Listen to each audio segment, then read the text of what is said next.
చేస్తూ ఉంటారు? ఇది ఒక ఎటకారం బ్యాచ్. ఈ వాసు ఎటకారం, ఆ డైరెక్టర్ ఎటకారం, నేను మొత్తం ఈ ఎటకారం అంతా కలిపి ఈస్ట్ గోదావరి అంతా వెటకారం. జనరల్గా ఈస్ట్ గోదావరి ఒక వెటకారం డిస్ట్రిక్ట్. వాళ్ళకి ఆ ఫన్ను సరదా అంటే చాలా ఇష్టం. అందువల్ల మొదట్లో ఈ ఆయ్ అని పేరు పెడదామా అని ఆలోచించినప్పుడు ఒక ప్రాంతానికి ఆ, ఆగిపోతుందేమో ఆయ్ అనేది, మిగతా ప్రాంతాల్లో తెలియదు కదా అని అంటే, మేము కాసేపు కూర్చుని ఆయ్ ఎన్ని రకాలుగా ఉపయోగిస్తారు అని ఒక 20 రకాలు అనుకున్నాం ఆ ఆ ప్రాంతంలో. సో అందుకని టైటిల్ కరెక్ట్. ఫిదా. ఫిదా అనేది జనరల్గా ఇక్కడ తెలంగాణలో ఉండే టైటిల్, కానీ ఆంధ్రాలో కూడా సూపర్ హిట్ అయింది. అందువల్ల ప్రాంతానికి టైటిల్ని ఆపొద్దు, అందులో చెప్పే కంటెంట్ని బట్టి అది అంత దూరం వెళ్తుంది అని. సినిమా చాలా సరదాగా ఉండే సినిమా. అంటే ఇవాళ సరదాగా ఉండే సినిమాలు బాగా పే చేస్తున్నాయి కాబట్టి తప్పకుండా ఇది పే చేస్తాను అనుకుంటున్నాను నేను. ఆ దర్శకుడికి ఆ టైమింగ్, మన కామెడీలో కావాల్సింది ఏంటి, మెయిన్ టైమింగ్. ఆ టైమింగ్ గ్రిప్ ఉంది. నేను ఫస్ట్గా నితిన్ని అప్రిషియేట్ చేయాలి. నాకు ఈ కథ చెప్పి నితిన్ అడుగుతున్నాం అంటే ఊరుకోవా అన్నాను వాసుని.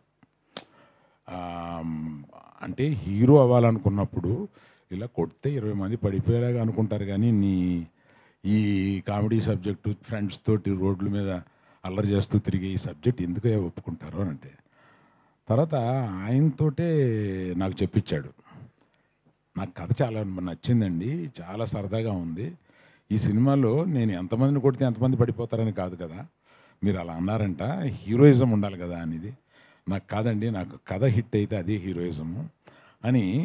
అతనికి ఒక 80% క్యారెక్టర్లో ఉంటారు. ఇంకో ఇద్దరు ఫ్రెండ్స్ చాలా సరదాగా చేశారు.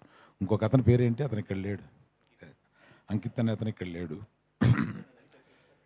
ఆ, కాకపోతే ఆ సినిమాలో నాకు నేను రష్ చూసినప్పుడు నాకు నచ్చింది ఏంటంటే, మొదట్లో ఏమో తిట్టాను, ఈ సినిమాని ఈస్ట్ గోదావరి వర్షంలోకి తీసుకెళ్ళి సినిమాని తీస్తామండి అన్నారు.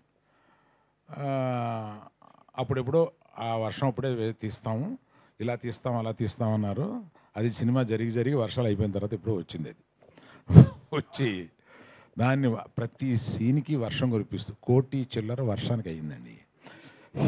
ఇది ఇది వాసు లెక్కలో రాసుకోవాలో మరి డైరెక్టర్ లెక్కలో రాసుకోవాలో తెలియదు. వర్షం వచ్చినప్పుడే వీళ్ళు సీన్లు తీశారు, వర్షం రప్పించారు, ఆర్టిఫిషియల్ వర్షం కురిపించారు, ఇలాగా. కాకపోతే ఫైనల్గా సినిమా చూసినప్పుడు ఆ గ్రీన్స్లోకి వర్షంలోకి మనం తీసుకెళ్ళి మనం తడుస్తున్న ఫీలింగ్ తీసుకొచ్చారు. అందువల్ల నేను కూడా గట్టిగా ఏమనలేకపోతున్నాను. రిలీజ్ తర్వాత చెప్తాను. ఒకసారి ఏదో పెద్ద కుటుంబంలో నుంచి ఒక మనిషిని హీరోగా పెట్టుకుంటున్నాం కదా అని ఎన్టీఆర్ గారికి ఫోన్ చేశాను. ఫోన్ చేసి ఇలాగా నితిన్ అనుకుంటున్నాము అని అంటే, ఏమండి ఎవరి లైఫ్ ఆడదే, అది మనం సినిమాని ఫస్ట్ డే వరకు ఏదో మన బంధువులనో మనవాళ్ళనో ఇదని చెప్పుకుని తీసుకుని వెళ్తాం. ఆ తర్వాత వాళ్ళు పడే కష్టం, వాళ్ళు చేసే యాక్టింగు, దాన్ని బట్టి వాళ్ళు పైకి వెళ్తారండి. అందుకని మీ కథ బాగుందని చెప్పాడు కనుక చేసేయడమే అండి, ఇవన్నీ పెద్దగా ఆలోచించొద్దు. పెద్దవాళ్ళ కుటుంబంలో నుంచి ఇలాంటి క్యారెక్టర్ ఏమీ లేదు, సినిమా బాగుంటే పర్వాలేదు, బ్రహ్మాండంగా ఆడద్ది, మీరు డెఫినెట్గా మిస్ కానివారు, చెయ్యండి బాగుంటుంది అని అన్నారు. సో ఇది ఇతనిలో ఆ మెరిట్ చాలా ఉంది, చాలా బాగా చేశారు, చాలా ఈజీతో చేశారు ఆయన. అమ్మాయి కూడా, అమ్మాయి ఇక్కడ లేదు, ఇవాళ ఏదో ఎక్కడో షూటింగ్లో ఉందంట, దుబాయ్ పెళ్ళికి వెళ్ళింది. ఆ అమ్మాయి పెళ్ళా వేరే వాళ్ళ పెళ్ళి అంటండి.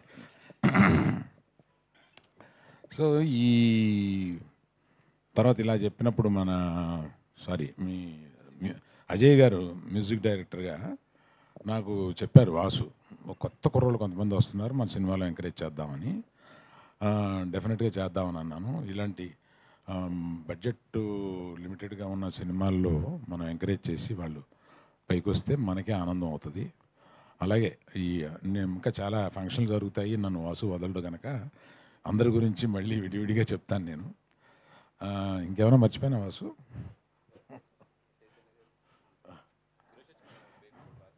ఎవరు? మేబీ కూడా రాశారు కదా మీరు.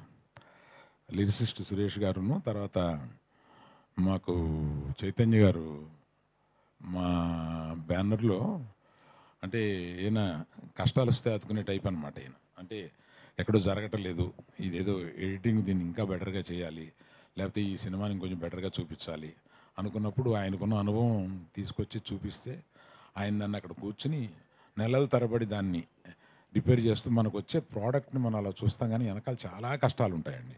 ఆ కష్టాలని ఎక్కువ పంచుకునే వాళ్ళల్లో మా గీతార్ట్స్లో చైతన్య ఒకడు. Thank you Chaitanya, thank you. So media మిత్రులకి ఇక్కడి నుంచి జనం బాగుంది అని చెప్పే వరకు మీరు తీసుకెళ్ళాలి. మాకు ఓపెనింగ్ వచ్చినాయి అంటే మీరు కొంత కారణం అవ్వాలి. Thank you very much. Thank you, sir. Thank you so much. Yeah.